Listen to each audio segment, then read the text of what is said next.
अकोल्यातील छाया हॉस्पिटलवरील अतिक्रमण हटविण्याच्या कारवाईनंतर आता नव्या वादाला तोंड फुटले आहे। महानगरपालिकेची कारवाई नियमबाह्य आणि घाईघाईत करण्यात आल्याचा आरोप करत हॉस्पिटल प्रशासनाने सविस्तर खुलासा केला आहे। अकोला महानगरपालिकेने छाया हॉस्पिटलवर केलेल्या अतिक्रमण हटाव कारवाईबाबत हॉस्पिटल प्रशासनाने आक्षेप नोंदवत आपली भूमिका स्पष्ट केली आहे। संबंधित बांधकाम हे मंजूर नकाशानुसार आणि स्वतःच्या मालकीच्या जागेत करण्यात आल्याचा दावा प्रशासनाने केला आहे। त्यामुळे अतिक्रमणाचा आरोप वस्तुस्थितीला धरून नसल्याचे त्यांनी म्हटले आहे।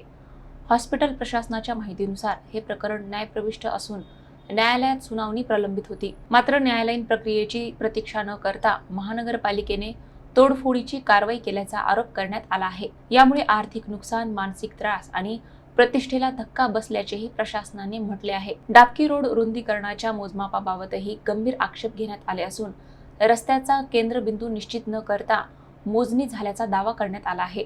या संपूर्ण प्रकरणात न्यायालयीन लढा सुरू ठेवणार असल्याचे हॉस्पिटल प्रशासनाने स्पष्ट केले आहे।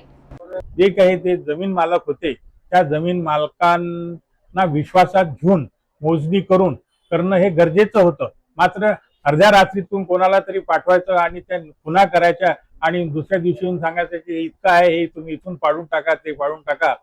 हा जो गैरप्रकार याच्यामध्ये घडलेला आहे हा उजागर करणं कोणीतरी आवश्यक होतं। आणि वैयक्तिकरित्या आमचं जे इमारत जी त्यांनी नष्ट केली तर ती तर संपूर्णतः बेकायदेशीर आहे।